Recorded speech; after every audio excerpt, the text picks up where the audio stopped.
नमस्कार, welcome to my channel. मैं हूं मनीषा। दोस्तों, आज की वीडियो बहुत ही हेल्पफुल होने वाली है। आज हम बात करेंगे शंख के बारे में।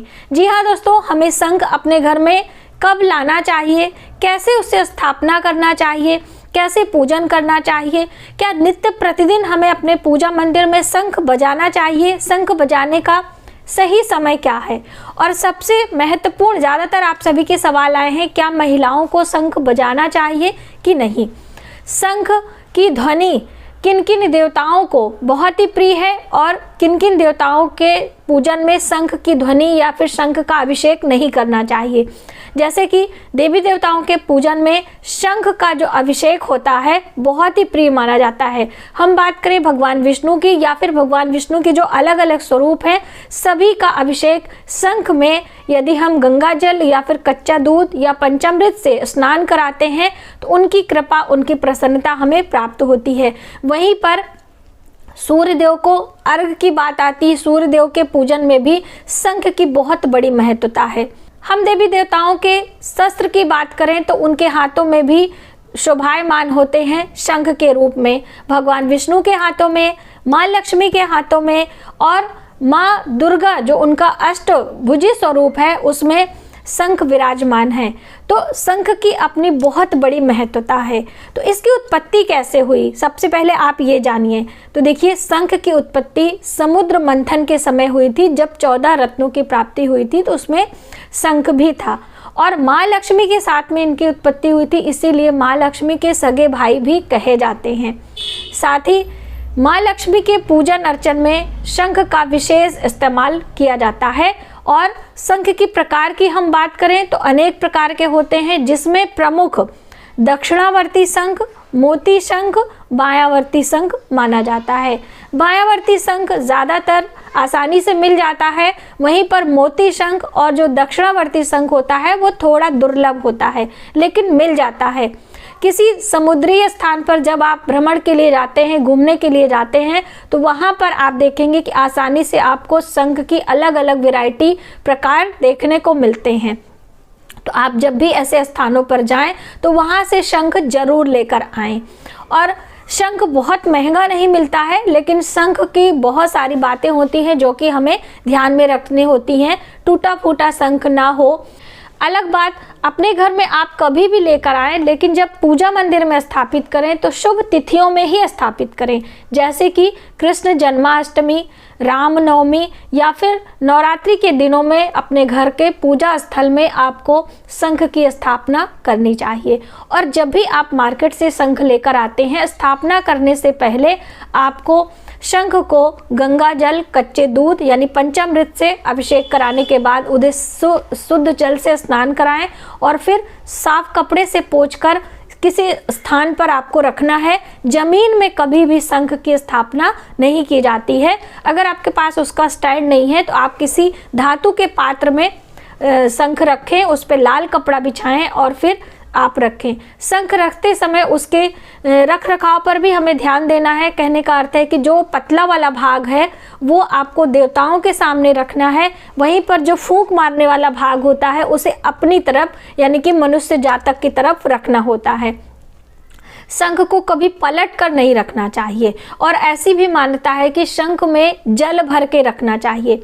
शंख में भरा हुआ जल हमारे स्वास्थ्य के लिए बहुत ही लाभकारी होता है। हमारे घर के लिए यानी हमारे घर के वास्तु दोष को दूर करने के लिए शंख के जल का इस्तेमाल किया जाता है। वहीं पर शंख की ध्वनि करने से हमारे स्वास्थ्य में वृद्धि होती है और हमारे घर के वातावरण में शुद्धि आती है, यानी कि जो कीटाणु विषाणु हमें इन आँखों से दिखाई नहीं देते हैं उनका विनाश होता है। दोस्तों, हम महाभारत काल की बात करें तो महाभारत काल में भगवान श्री कृष्ण के पास जो शंख था उसका नाम था पंचजन्य शंख। और जो पांडव थे उनके अपने अलग अलग शंख थे और उनकी अलग अलग महिमा बताई जाती है। तो अर्जुन के पास देवदत्त शंख थे, वहीं पर युधिष्ठिर के पास अनंत विजय शंख थे और नकुल के पास सुघोष शंख, सहदेव के पास मणिपुष्पक शंख थे, गाँव के पास अपने शंख थे और शंखनाद से ही वह अपने युद्ध की घोषणा करते थे। पूजा में हमें शंख कब बजाना चाहिए ये भी बात आती है। तो देखिए, जब हम देवी देवताओं को जगाते हैं उन्हें तब शंख बजाना चाहिए। पूजा का जब आरती करने से पहले और पूजा के समाप्ति पर शंखनाद किया जाता है। और जब सत्यनारायण की कथा होती है, आपने देखा होगा जब अध्याय की समाप्ति होती है तब शंखनाद किया जाता है। आरती से पहले और आरती के बाद में भी शंख की ध्वनि की जाती है। स्वास्थ्य के हिसाब से हम देखें तो जब हम शंख की ध्वनि करते हैं तो हमारे फेफड़े जो लंग्स होते हैं उन्हें बल प्रदान होता है, यानी कि जब उनमें संकुचन होता है और फैलाव होता है उससे हमारी धमनियाँ बहुत मजबूत होती हैं। वहीं पर हम अपने हार्ट की बात करें तो उनमें भी बहुत ज़्यादा बल प्रदान होता है, यानी कि हमारी शारीरिक शक्ति मिलती है जब हम शंख की ध्वनि करते हैं। आयुर्वेद के अनुसार शंख के भस्म का इस्तेमाल अलग अलग दवाइयों औषधियों के रूप में किया जाता है। इस तरह से शंख की बहुत बड़ी महत्वता बताई गई है। यदि आप अपने घर में शंख की स्थापना कर रहे हैं तो ध्यान रखें कि शंख जो बजाने वाला होता है उसकी स्थापना कदापि नहीं करनी चाहिए, और ना ही शंख की जो स्थापना की गई है उसे फूंक मार के बजाना चाहिए। ये हमारे लिए शुभ नहीं माना जाता है।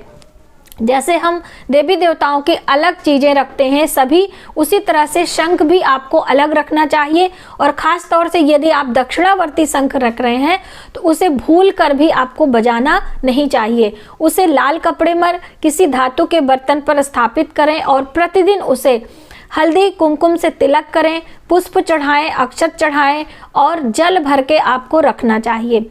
वहीं पर शंख की पूजा अर्चना करने के बाद आप तिजोरी में भी रख सकते हैं, क्योंकि लक्ष्मी का स्वरूप माना जाता है, लक्ष्मी के भाई माने जाते हैं। तो धन स्थान पर शंख रखने से हमारे धन में वृद्धि होती है।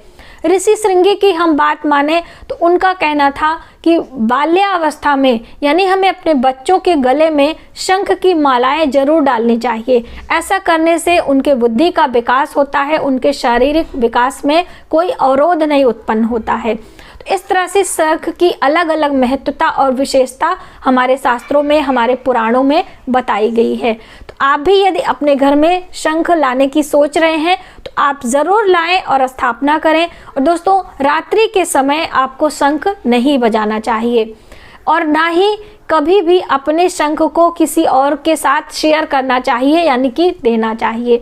महिलाएं शंख बजा सकती हैं बिल्कुल। जब भी आपने देखा होगा जो हमारे बंगाल के वासी हैं उनके यहाँ कोई शुभ कार्य होता है उसके पहले शंख ध्वनि की जाती है और ख़ास तौर से महिलाएं ज़रूर करती हैं।